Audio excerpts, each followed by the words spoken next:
global economy witnessing an all-round increase in the prices as depicted in the inflation rates that are published by different countries, the question now comes that where exactly will be the inflation and the interest rates in the coming year, New Year 2022.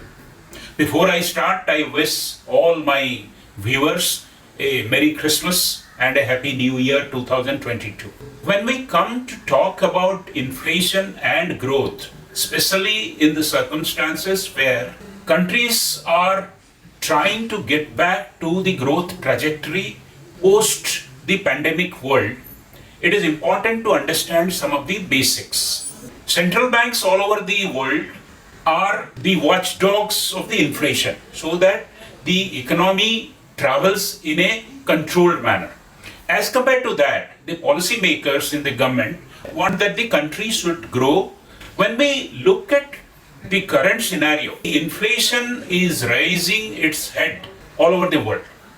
In United States, the Federal Reserve has given up the word transitory or temporary, which it used to say about the inflation in the United States. The inflation in the country, the consumer price inflation, is almost about to touch 7%. At 6.8%, it is at a 39-year high. In the Eurozone, it is again touching at around 5%, 4.9% to be precise, which is again a high in a very long time. Germany is registering a 30-year unprecedented inflation level of 5.2%. Coming back from the pandemic, the demand is on the rise. For example, in India, 60% of the economy is consumption driven, but the GDP growth is still at 3% below the pre-pandemic level. The demand for capital goods is at a high level. The commerce and industry is not prepared to meet this because capacity additions have not taken place in the last 18 to 24 months. The result is inflation.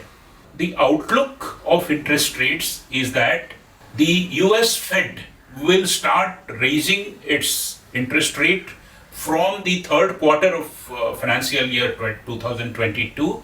Bank of England is expected to start increasing its interest rate as early as 1 quarter from now. Some of the countries like New Zealand, South Korea have already increased their interest rate. Russia and Brazil are likely to follow suit very soon. If we look at some of the emerging market economy, Turkey is trending inflation rate is around 21%, Brazil is at 10%, and Russia is at 8%. In India, we may not be at that level, but I think we are looking at the Reserve Bank of India is bound to increase the interest rates. Reserve Bank of India in the last policy pronouncement told that last quarter of the financial year 21-22 will see an inflation of 5.7%, and after that it will stabilize to around 5%. But be that as it may, when interest rates are very low, people shift their money from safe bank deposits, which give a lower interest rate, to a little riskier, like the bond market, stock market. Given the global inflation trends, central banks all over the world are likely to increase the interest rate, and bank deposit rates must go up sooner than later.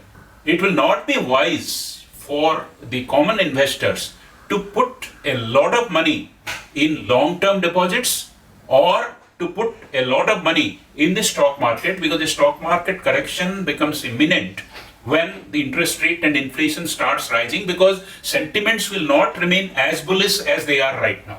So the benign interest rates, which is fueling the inflation currently, because there is some amount of collaboration between the central bank and the government policymakers, both of whom want that the economy should start bouncing back, is getting more and more unsustainable. The interest rates will come back to an increasing trajectory to ensure real rate of return in the positive territory. Because in India, interest rates are now 5 to 6% in the longer range, but inflation is also going to 6 to 7%. That means a 1 to 1.5% interest rate rise is what is predicted to happen.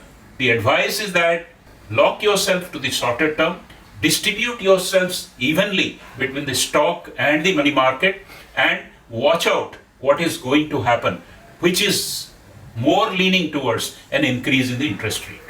Thank you very much.